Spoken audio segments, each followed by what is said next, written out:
Om Namo Bhagavate Vasudevaya. Om Namo Bhagavate Vasudevaya. Om Namo Bhagavate Vasudevaya. Om Namo Bhagavate Vasudevaya. Om Namo Bhagavate Vasudevaya. Om Namo Bhagavate Vasudevaya. We will be reading from Srimad Bhagavatam, Canto 10, Chapter 20, verses 14 and 15. Šrimad Bhagavatam, 10. kapitola, 20, sloka 14 a 15. 14 has no purpose, Protože 14 nemá výklad. but we will repeat it together. Ale budeme ho recitovat. Narayanam namaskrityam, Naranam namaskatyam, naram shiva narottanam, naram chaiva narantam, devim sarvatim vyasam, devim sarasvatim vyasam, tato jam udirayat, tato jayam udire, nasta praesya bhadresya, nashta prasha adreshu, nityam bhagavata seva, nityam bhagavata sevaya, bhagavati uttamasloke, bhagavati uttamasloke, bhakti bhakti naistike. bhakti bhavati naishike. Text 14. Sloka 14. Saridbhi sangata sindhus, Saridbhi sangata sindhus, shukshobhasvam sanorminam, shukshobhashvasanorminam, apakva yoginas chitam, apakva yoginas chitam, kamaktam gunayukyata, kamaktam gunayugyatha, Saridbhi sangata sindhus, saridbhi sangata sindhus, shukshobhasvam sanorminam, shukshobhashvasanorminam, apakva yoginas chitam, apakva yoginas chitam, kamatam gunayukyata, kamaktam gunayugyatha, saridbhi sangata sindhus, saridbhi sangata sindhus, shukshobhasvam sanorminam, shukshobhashvasanorminam, apakva yoginas chitam, apakva yoginas chitam, kamaktam gunayukyata, kamaktam gunayugyatha, saridbhi sangata sindhus, saridbhi sangata sindhus, shukshobhashvasanorminam, shukshobhasvam sanorminam, apakva yoginas chitam, apakva yoginas chitam, kamaktam gunayugyatha, kamaktam gunayukyata, Saridbhi sangata sindhus, saridbhi sangata sindhus, shukshobhashvasanorminam, shukshobhasvam sanorminam, apakva yoginas chitam, apakva yoginas chitam, kamaktam gunayukyatha, kamaktam gunayukyata. Mataji speak. Okay. Word for word. Saridbhi s řekami, s řekami, sangataha, sangata, setkáním, setkání, sindhu, sindhu, oceán, oceán, shukshobha, shukshobha, rozbouřil se, švasana, shvasana, vzduté větrem, urmimán, urmimam, mající vlny, apakva, apakva, nezralého, yoginaha, yoginaha, yogího, yogiho, čittam, citam, mysl, mysl, káma aktam, kamaktam, poznamenaná chtíčem, to znamená píče, gunayuk, gunajuk, udržující spojení s objekty smyslového požitku, udržující spojení s objektem smyslového požitku. yatha, jako, Where the rivers joined the ocean and became agitated, its waves blown about by the wind Just as the mind of an immature yogi becomes agitated because he is still tainted by lust and attached to the object of sense gratification. Tam, kde se řeky vlévaly do oceánu, se oceán rozbouřel a vítr zvedal jeho vlny. Tak jako se rozruší mysl nezralého jogího, který je ještě poznamenaný chtíčem a připoutaný k objektu smyslového požitku. Text 15. Girayo varsadara birhanyamana na fikyatu abibuyamana vyasaner yata doksha cetasa. Just as devotees whose mind are absorbed in the personality of God, it remain peaceful, even when attacked by all sorts of dangers. The mountains in the rainy season were not at all disturbed by the repeating striking of the rain-bearing clouds. Sloka 15. Hory nebyly v období dešťu vůbec rozrušené, přestože do nich opakovaně narážely dešťové mraky. Tak, jako oddaní, jejichž mysl je pohroužená osobnosti božství, zůstávají klidní, i když na ně doléhá nebezpečí všeho druhu. When splashed by torrents of rain, the mountains are not shaken, rather they are cleansed of dirt and become resplendent and beautiful. Similarly, an advanced devotee of the Supreme Personality of God is not shaken from his devotional program by disturbing conditions, which instead cleanse his heart of the dust of attachment of this world. Thus, the devotee becomes beautiful and resplendent by tolerating difficult conditions. In fact, the devotee accepts all reverses in life as a mercy of Lord Krishna, realizing that all suffering is due to the sufferer's own previous misdeeds. Význam. Hory se pod přívalem prudkých liáků neroztřesou. Naopak se očistí od hlíny, jsou zářivější a krásnější. Podobné je to s pokročilým oddaným nejvyššího pána.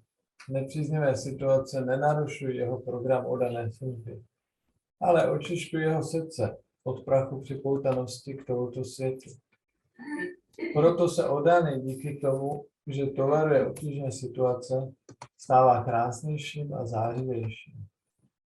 Oddaný ve skutečnosti přijímá všechny životní zvraty jako milost Pána Krišny. Neboť si uvědomuje, že každé utrpení si ten, kdo ho prožívá, způsobil svým dřívějším špatným jednáním. Now we will hear the translations and the small purports by Srila Prabhupada from the Light of the Bhagavad. Přečteme překlad a malý význam od Prabhupada ze světla Bhagavaty. This text 11 Sloka 11. of the Light of the Bhagavad. Z knihy Světlo Bhagavaty. In the rainy season, Období dešťů, when the rivers swell and rush to the ocean, když se řeky naplní a řítí se k oceánu, and as the wind blows the waves about, a když vítr si pohazuje svými vlnami, then the ocean appears to be agitated. oceán se zdá, že je rozrušen. Similarly,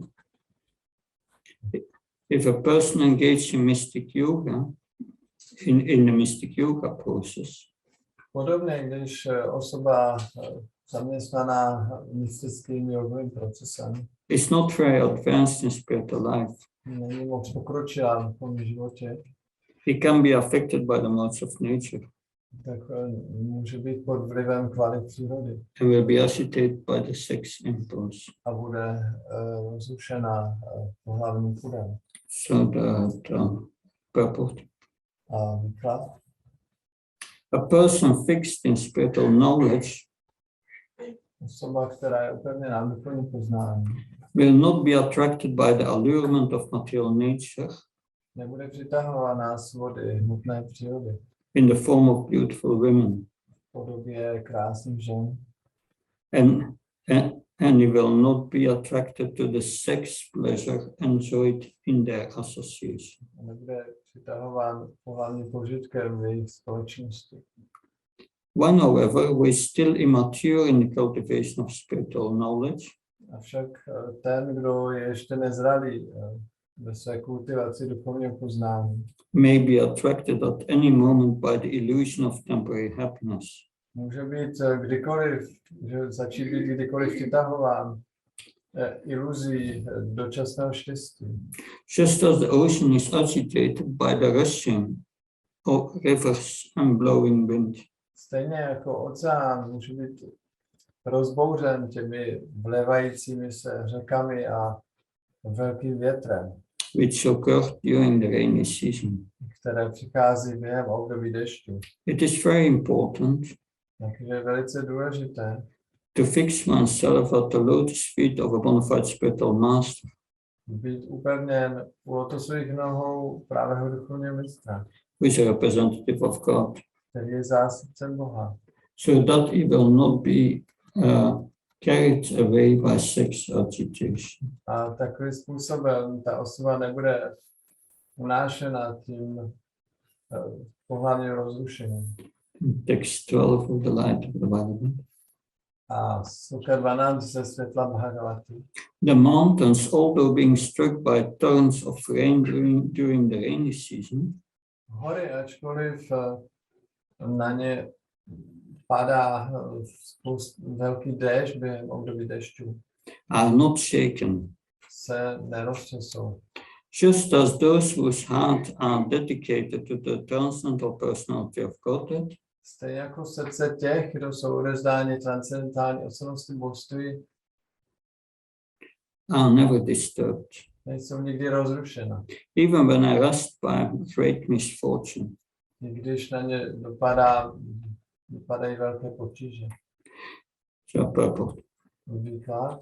Because a person who is spiritually advanced accepts any adverse condition of life as the mercy of the Lord. Protože osoba, která je duchovně pokročila, přijímá jakékoliv nepříznivé podmínky v životě jako milost Pána. Is completely eligible to enter into the spiritual kingdom. Proto je úplně kvalifikovaná vstoupit do duchovního království. Even though a person takes to the devotional service of the Supreme Lord, Když osoba přijala oddanou službu nejvyššímu Pánu, he may sometimes become diseased, někdy může onemocnit, impoverished, může být chudý, or disappointed by life's events. nebo může být zklamaný událostmi v životě. A true devotee of the Lord always consider these sufferings Ale skutečně oddaný Pána neustále považuje všechna tato utrpení, to be due to past sinful activities, že jsou výsledkem minulých hříšných činností.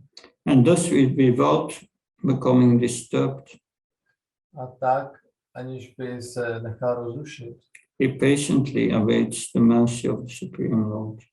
trpělivě očekává milost nejvyššího Pána. Such devotees are compared to high mountains, Takovýto oddaní se přirovnávají k vysokým horám, which are never agitated in any way, které nejsou nikdy jakýmkoliv způsobem roztřeseny. even when struck by powerful torrents of rain in the rainy season. I když na ně dopadají proudy deště v období dešťů. Rather, such devotees remain humble in spiritual enlightenment, Spíše takovýto oddaní zůstanou pokorní ve svém duchovním osvícení. free from pride and envy. Nemají žádnou pýchu a závist. They easily gain the mercy of the Lord A snadno získají milost Pána and go back home, back to God. a vrátí se zpátky domů, zpátky k Bohu. Om Nagyanati Mandasya Janasya Shashvamritam Vina Tasmai Shigurve Chitayamanapistam Staptam Yena Buddha Svayam Rupadamyam Dadati Svapalantikam Vandeyam Shiyo Shiyuda Padkamam Shigom Vaishnavam Sham Shri Rupam Jagajatam Saganaragnatam Vikantam Satjivam Satveta Savadutam Pajanatam Saitam Shri Krishna Chaitanya Devam Shri Radha Krishna Padam Saganarita Shikshakam Vitam Shah He Krishna Karuna Sindhu Dina Bandhu Jatpati Rupesha Gopka Kanta Radha Kanta Namastate Tapta Kanchana Gaurangi Radhe Kundavaneshwari Vishabhanu Sutta Devi Pranamama Hripriya Panchakalpa Vasha Kripa Sindhuvasha Patanam Pavanavyo Vaishnavyo Namo Namah Jaya Shri Krishna Chaitanya Prabhu Nityananda Shri Advaita Gadadhar Srivasadi Gaura Bhaktavinda Hare Krishna, Krishna Krishna, Hare Hare, Hare Ram, Ram Ram, Hare Hare.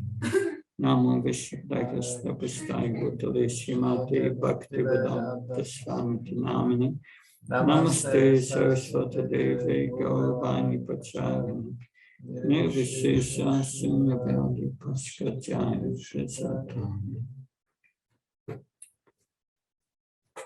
Srila Prabhupada ki. So this verses speaks about two different points, makes two different points. Tyhle dva verše mluví o dvou bodech. A neophyte in devotional service may be still agitated by sex desire. Začátečník v odané službě může být ještě rozrušován pohlavní touhou. But if one is fixed in knowledge, one can overcome this sex desire. Ale jestli je někdo úplně poznání, tak může tu pohlavní touhu překonat. So this knowledge is knowledge that we are a servant of Krishna. A tohleto poznání je poznání, že my jsme služebníkem Krishny. Not a servant of our senses. A nejsme služebníkem smyslu. That and this knowledge, if we realize that in practice, Když to poznání zrealizujeme v praxi, by always being engaged in devotional service, tím, že jsme neustále zaměstnáni odanou službou, we will be protected against these allurements. tak budeme protected again. These allurements, Aha. A teď budeme ochráněni před těmito svody. and therefore it's so important to have a fixed sadhana. A to je důležité mít velice pevnou sadhanu. Never give up your sadhana. Nikdy se nevzát sadhanu. A good morning program will help you to protect. Dobrý ranní program vám pomůže být ochráněn. On the condition that you continue your devotional service during the day also. Samozřejmě pod podmínkou, že pokračujete během dne s odanou službou. Once you deviate from devotional service and you become interested in serving the senses, Když se vzdáte odané službě, začnete se zajímat o službu smyslu, we will be unprotected and Maya will be there. tak budete bez ochrany a všude mája. But then the second point, the second verse, A ten druhý bod, druhý verš, is about tolerating. ten mluví o snášenlivosti, Tolerating all the suffering. my snášíme veškeré utrpení. Goes in the purpose, Srila Prabhupada refers indirectly to the verse, to the following verse. Šrila Prabhupáda ve významu nepřímo naznačuje, že použil tam jeden verš. Tatina kampam susamikshama bhujati varma kitam vipakam vitvakva bhubir vidadam namaste chiveti mukti pade sudayavak.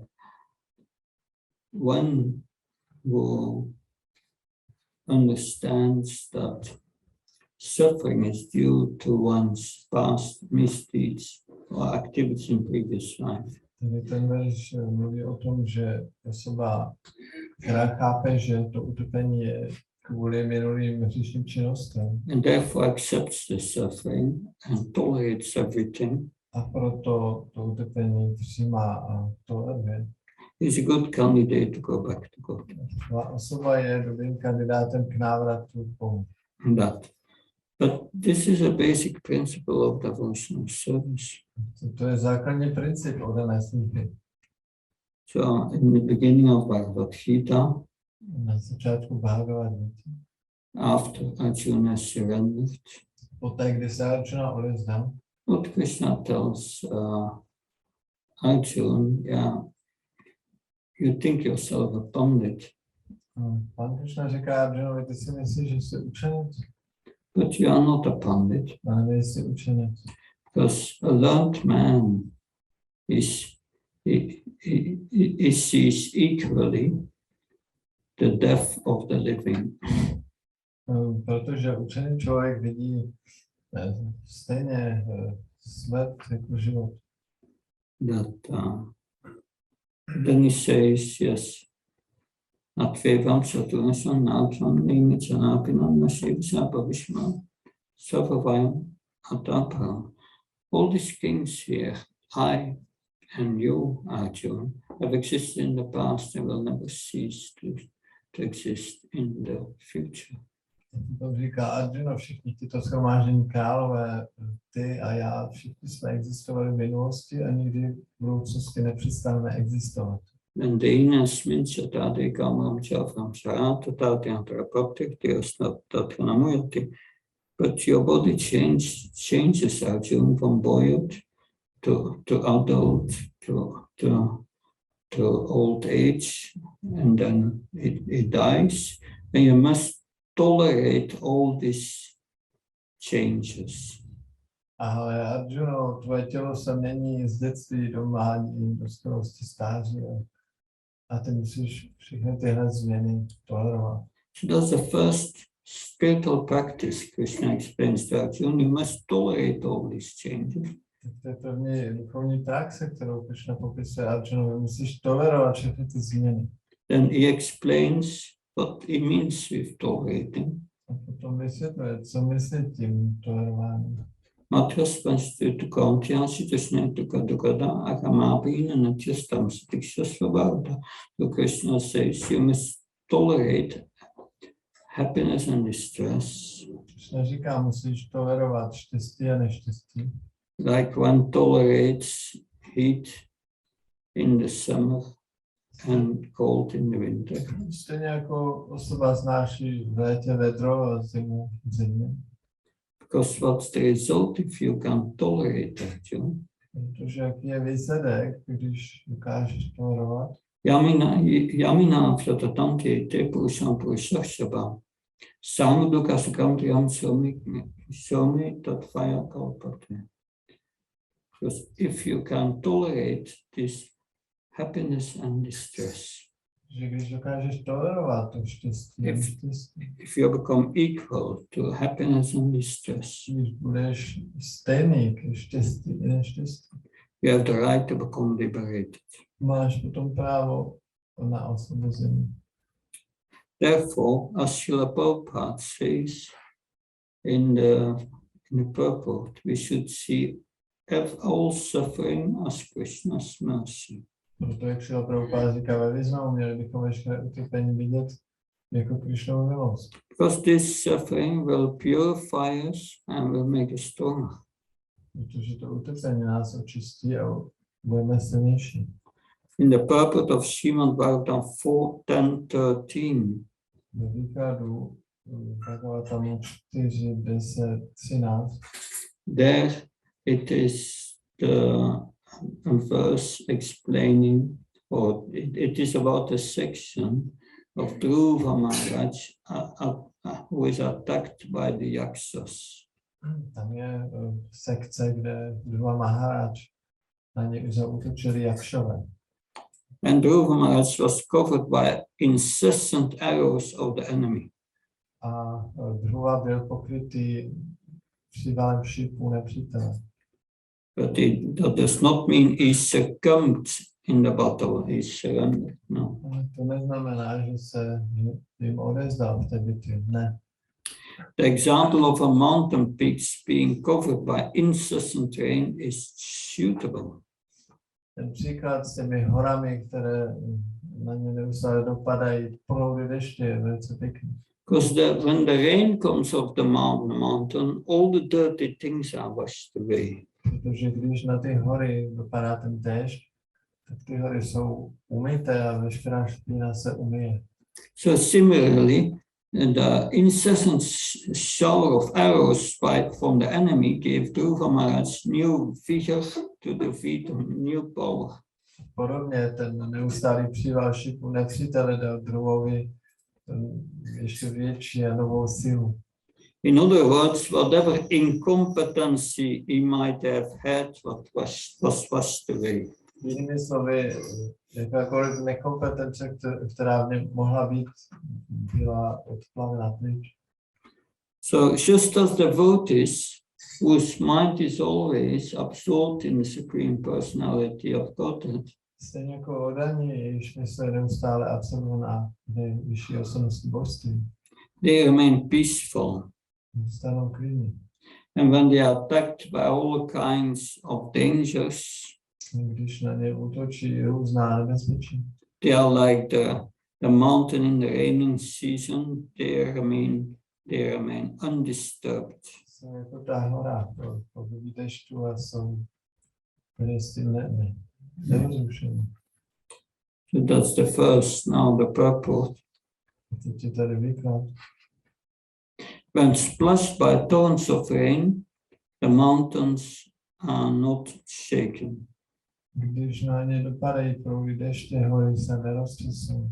Rather, they are cleansed of dirt and become resplendent and beautiful. Spíše jsou umyty od nečistot a stanou se zářícími a krásnými. Similarly, an advanced devotee of the Supreme Lord is not shaken from his devotional program by disturbing conditions.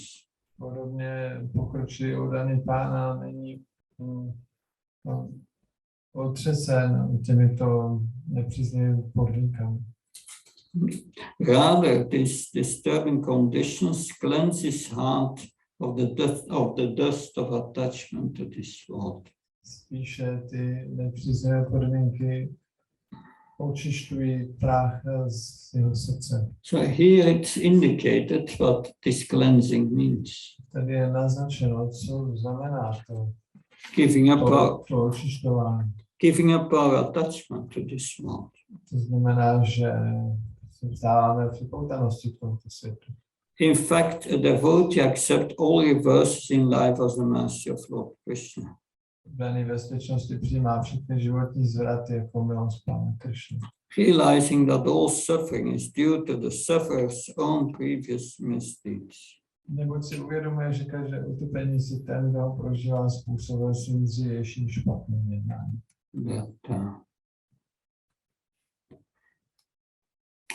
Another point is,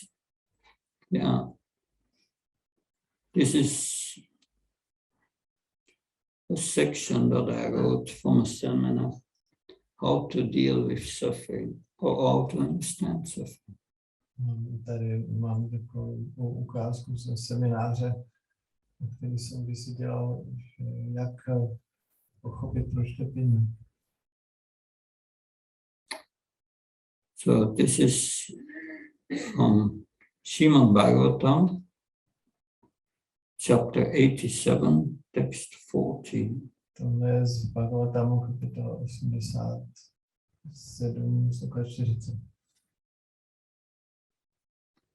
When a person realizes you, the Supreme Personality of Godhead, then he no longer cares for his good and bad fortune. Když osoba zrealizuje tebe, když osoba božství, tak už se nestará o své dobro a zlo. Because this good and past, this good and bad fortune, they come from his previous pious and sinful acts.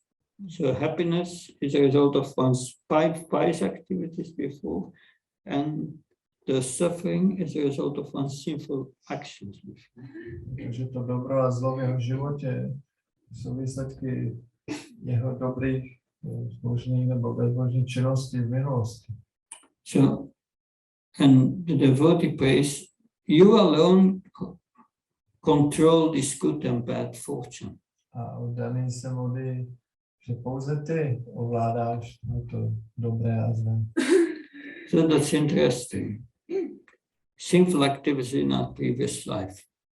To je zajímavé, že ty hříšné činnosti z mého života. So one who kills a cow Třeba ten, kdo zabil krávu, must take birth for so many lifetimes as there are hairs on the cow. kdo zabil krávu, se musí narodit tolikrát, kolik má ta kráva na svém těle chlupu. How many hairs are there on the cow? Kolik má kráva chlupu? So many. Strašně moc. And how long does it take to kill a cow?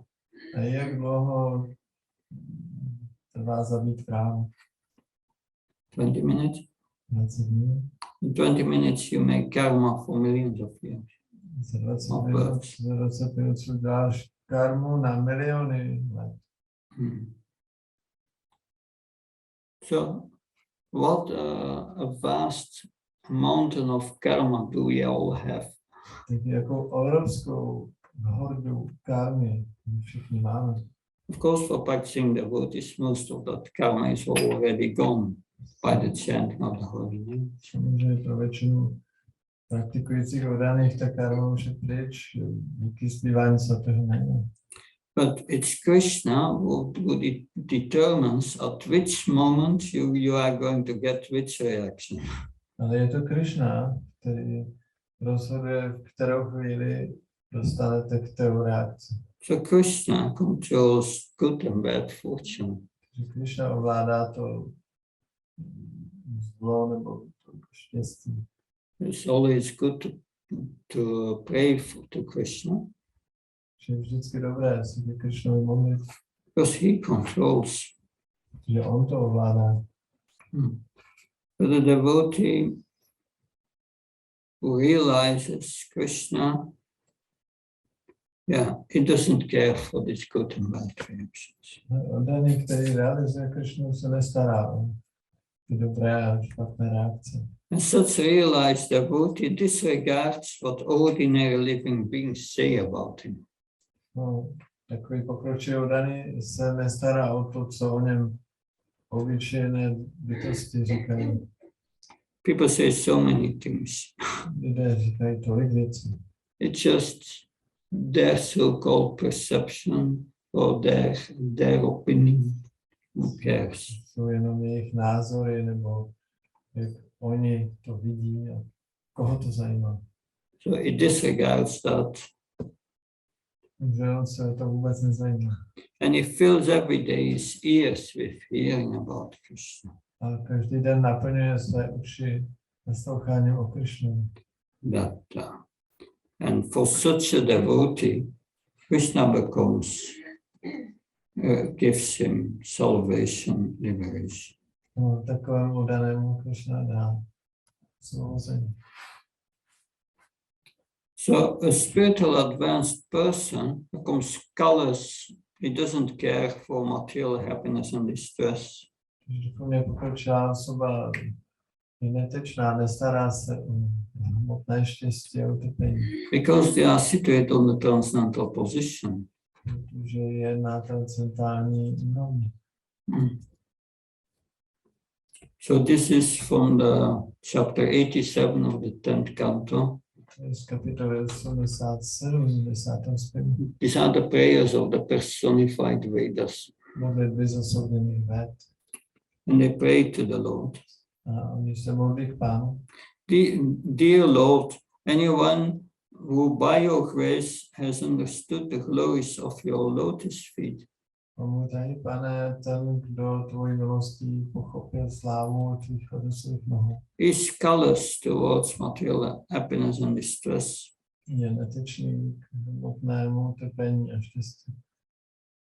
So these material pangs or these material difficulties are inevitable. Tyto potíže jsou nevyhnutelné. As long as we exist in this material world. Po dobu naší existence v tomto světě. But the devotee does not divert his attention to such action and reactions. Oddaný nezaměřuje svoji pozornost na tyto akce a reakce. He knows they are the result of pious and impious activities. Ví, že to jsou výsledky zbožných a bezbožných činností. And is also not disturbed by condemnation or praise of the people in general. A taky se nezajímá o to, že ho lidé odsuzují nebo že ho chválí. So the devotee is sometimes greatly praised because of his transcendental activities. Oddaný je někdy chválen za své transcendentální činnosti. And sometimes he is criticized when there is no reason for criticism. A někdy je kritizován, i když k tomu není důvod. The pure devotee is callous to praise or condemnation by ordinary people. Čistý oddaný se nevšímá chvály nebo pohany obyčejných lidí. So he is not interested in praise or condemnation of people engaged in material activities. Nezajímá se o chválu nebo o pomlouvání od obyčejných lidí zabývajících se hluchými činnostmi. So if the devotee can maintain the transcendental position, Pokud si oddaný může udržet tu transcendentální pozici, then in next life, in its next life, liberation is guaranteed by the Supreme Personality of God. tak nejvyššího svobodství mu zaručuje osvobození v dalším životě. So being equal in happiness and distress. Být vyrovnaný ve štěstí a neštěstí So important. je tak důležité. It brings us to the point of liberation. To nás přivede do osvobození. Any questions? Jaké otázky? Yeah.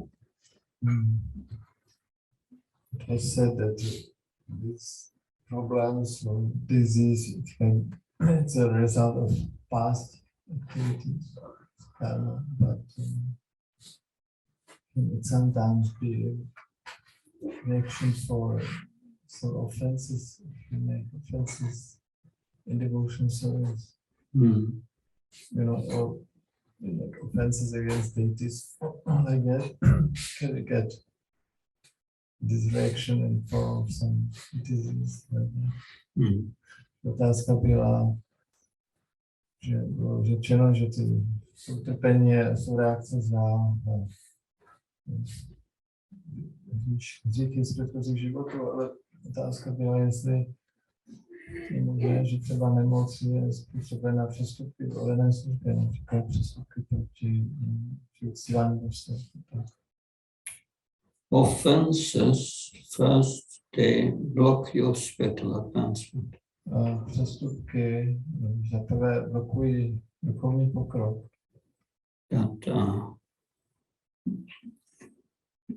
But they can also cause suffering.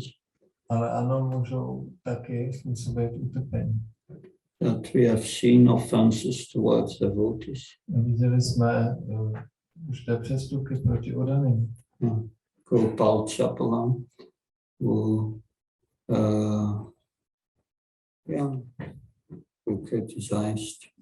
Například Gopal Chapal, který kritizoval. And others who criticized Haridas Thakur. A ostatní, kteří kritizovali Haridas Thakur, they got terrible diseases. Dostali hrozné nemoci.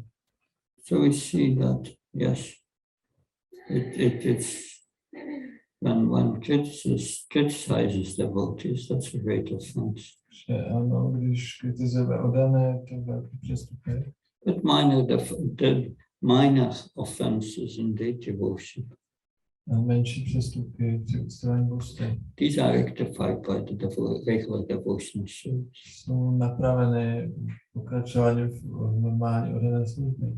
Yeah, but Vaishnava aparat is serious offense. Ale Vaishnava aparát je vážný přestupek. And have to be careful. Musíme si dávat pozor. That's my understanding. To je moje pochopení. That help? There was a story, I think it was said by about the Pujari in Mayapur. I think it worshipped, I don't know if it was a Sivadev or other deity. And he went to astrologer and he told him that he will divorce. So, but he continued his worship and nothing happened. Then after some time he went to some city and he left his worship of the deity. And then actually he met some other woman and he got divorced. So it actually happened. So as long as he worshipped the deity, you know, his karma didn't stopped. You heard about this story? No, I heard about it, I didn't hear about it, but it is, yeah, one worships Krishna, Krishna will protect. Does not mean that the reaction doesn't come, but he protects you, even when the reaction comes, that you are transcendentally situated. But when you leave the service and give up devotional service, then Krishna says, okay, you get your karma back. And that happens. Krishna ochraňuje, když někdo dostane ty reakce, tak přesto Krishna ochraňuje tu osobu. Ale když někdo opustí oddanou službu, tak potom Krishna řekne, tak jo, tak tady máš svoji karmu, dostaneš ty své reakce. It depends on our inner attitude and Krishna reciprocity.